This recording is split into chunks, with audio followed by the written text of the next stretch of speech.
suarane tataku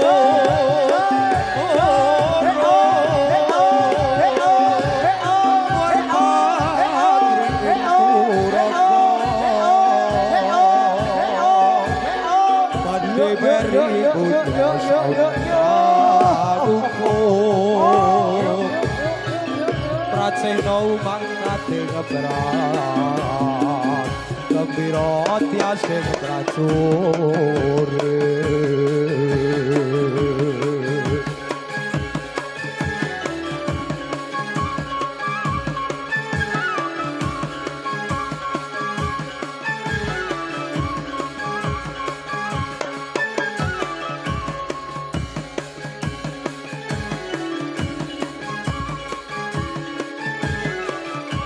Ojo turu sore kaki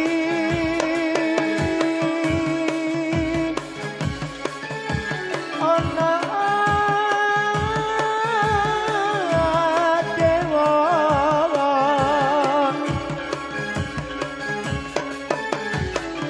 ngaklang jagat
Yuk.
Mugi mikatena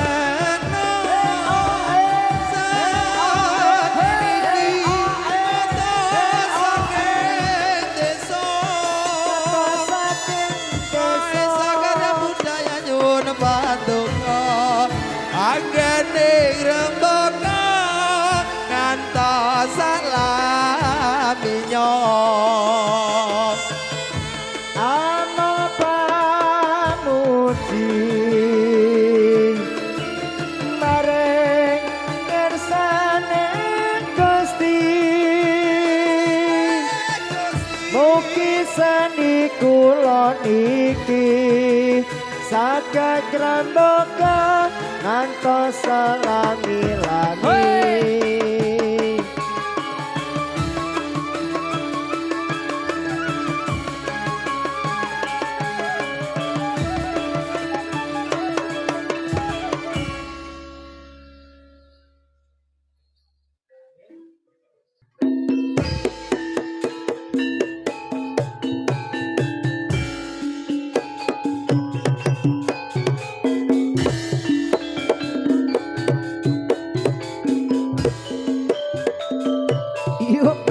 yuk. Satriya tapa netepi ingkang sumka prajurit najane lakangka nana ing dawa kadha prataruna sumane bangsa Iya.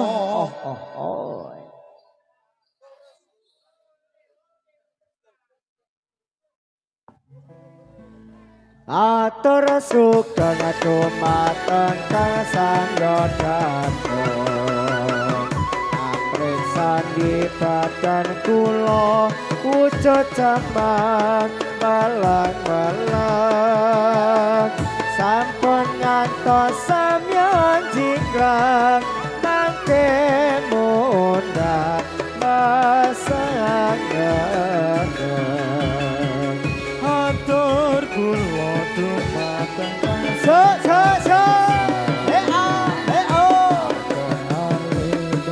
putri sapemuda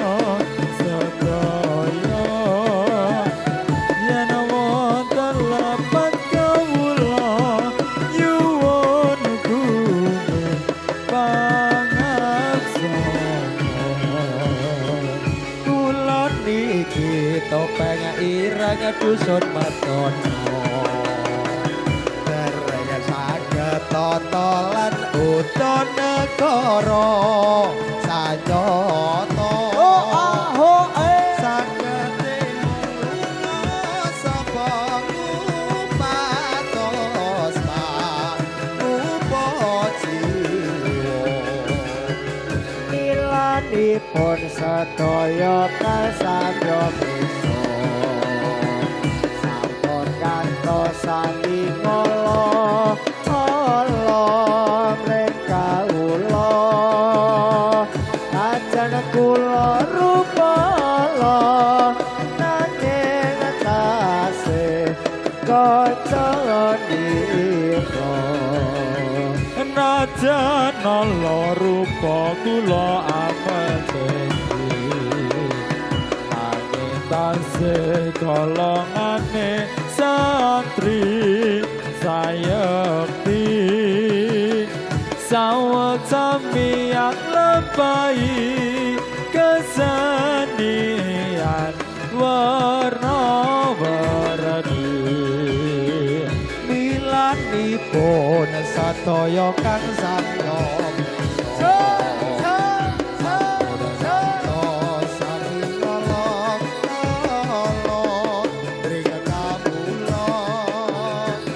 najan kula rupa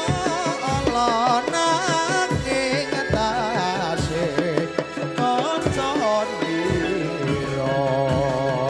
najan nala rupa kula ameteni nanging tasih golongane seni sayekti sawak sambi angan pai kesenian warna-warni sampun cekap kang tata satur kawula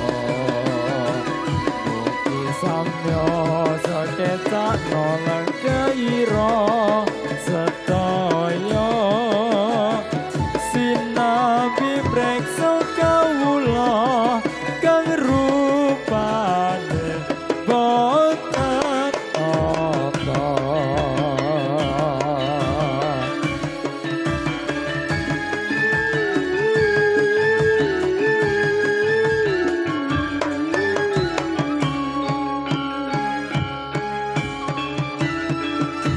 yuk.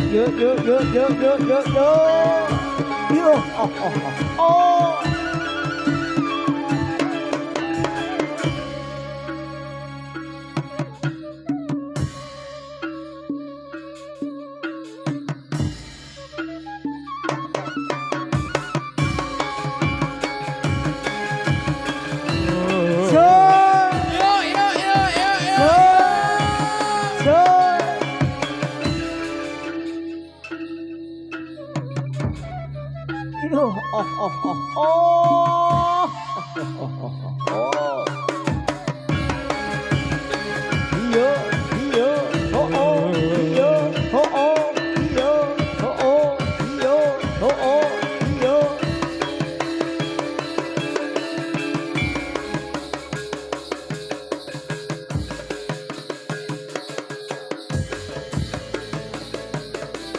yen kelingan marang sliramu wong ayu kaya rinucit rucit jroning atiku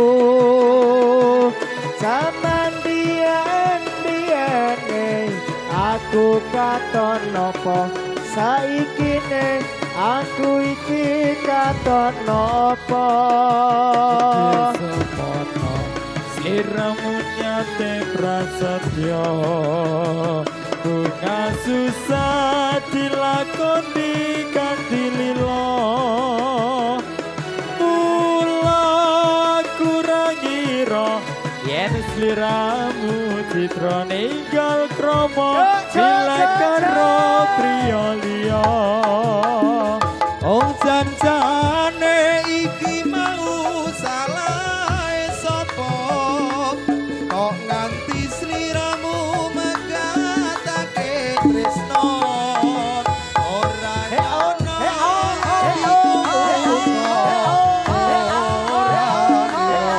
ing saiki uripku banget terongso wong ayu mong walengku pring sliramu aja teka walasa putra putrimu aku wong ora gunung apa torku jiwa wis tak trimo pasrah marang sing kuwasa janjane iki mau salah sapa kok nganti sliramu megatake tresno ora nyono atiku uga ora ngira yen saiki uripku banget nelongso Duh wong ayu mung weling kumring sliramu aja teka welas putra putrimu aku wong ora guna lopo turku jiwa wis tak trimo pasrah karo kang kuwasa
muda-mudi mencono sing rupane ala aja ngalala awet tunggal bangsa perayaan ini yang besar sekali untuk mengikuti pada malam pementasan ini mila kula niki saged ugi mriki sebab ditimbali kalian keluarga mriki perlu arah-arah kanggone hiburan supaya netegak sarta bisa aman ayo para kanca padha suka-suka supaya gembira kancane pemuda najan rupa kewan melu perayaan ayane akhir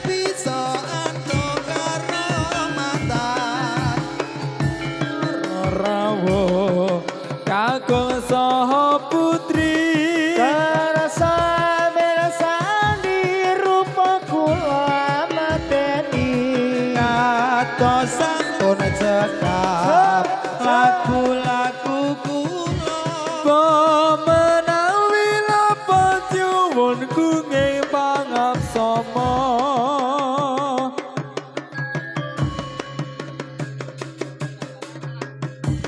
Doni masa tong atiku tresnamu mong lamunan semu nyawangen ka esemu gawe sesat atiku janitron tresno sliramu ananging ati mangu enggal gandengan astaku ngronce kasetyantu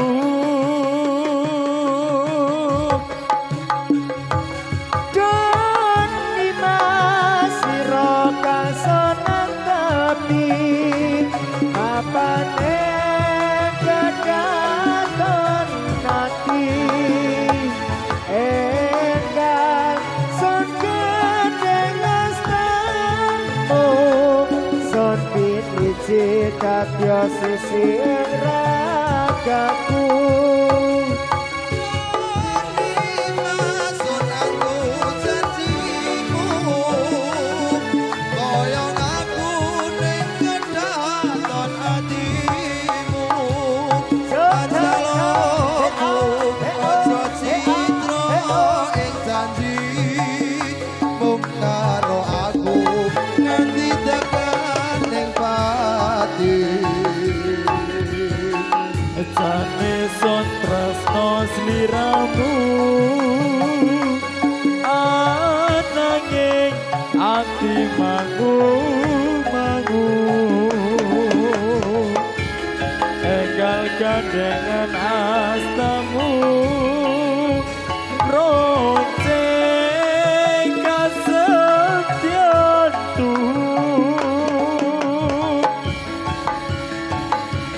Doni masiro kasonan tepi apane kedaton naki enggal son gedeng astamu son piniji katyo sisir ragaku Masun aku janjimu Koyong aku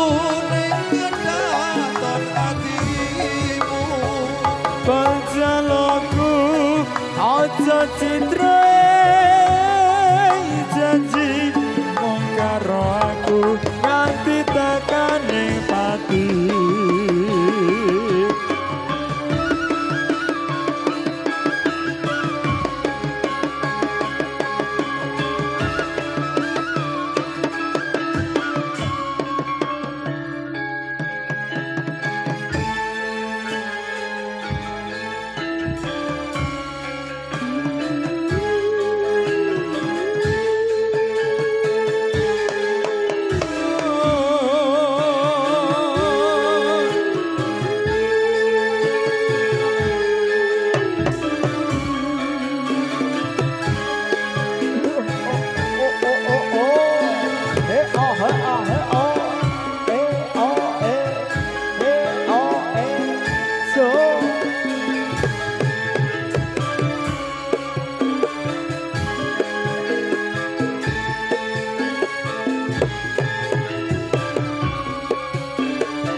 Ayo prokonco padha laraga supaya pancane rasa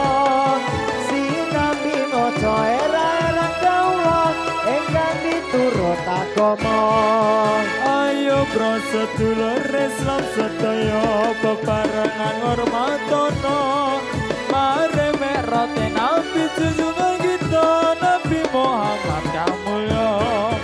Ayo pro kaum muslimin muslimat sarta ansor lan fatayat padha kiyato anggone menghormat marang biasa Nabi Muhammad. Lamun wong urip ragalan menghormat besoyan ono akhirat bakal keparingan sesalanan jadi neraka kang mulat Nanging Hei wong oh, urip hei oh, ragel hei oh, ngormat. hei oh, hei oh, hei oh, iyo, iyo. Besok yen kita tumeka ing pati diganjar swarga kang edi. Lafali nanti naling Allah Islam iku dawuhnya pangeran agama munggo Gusti Allah Islam iku den lakoni tenan. Mila ya prosedulur mriki tetep ana ing kewajiban ayat kata sebut ana ing dalam Quran marang dawuhe pangeran. Bila sedulur kang samya mirsa mugi engkang den tindakno agama Islam engkang luwih utama iku dadi kewajibannya.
Zamane wali songo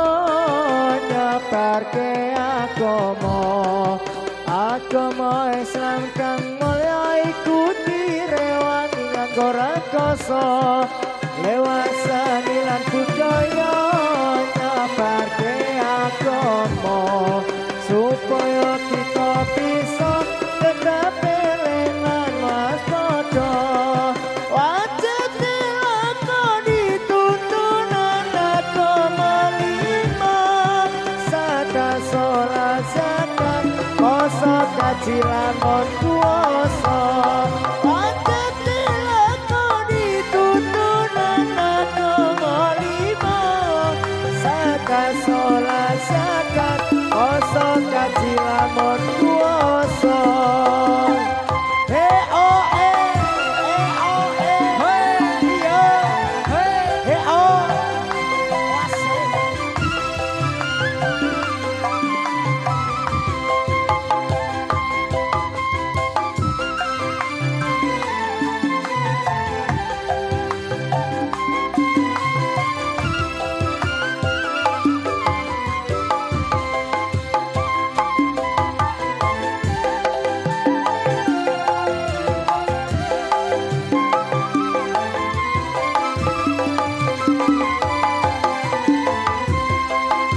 Zamane wali songo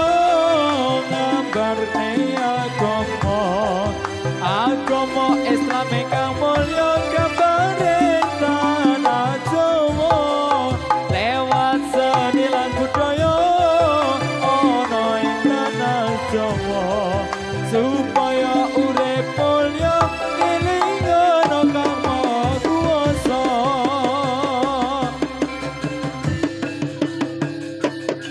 Yo, cho, cho, cho, cho.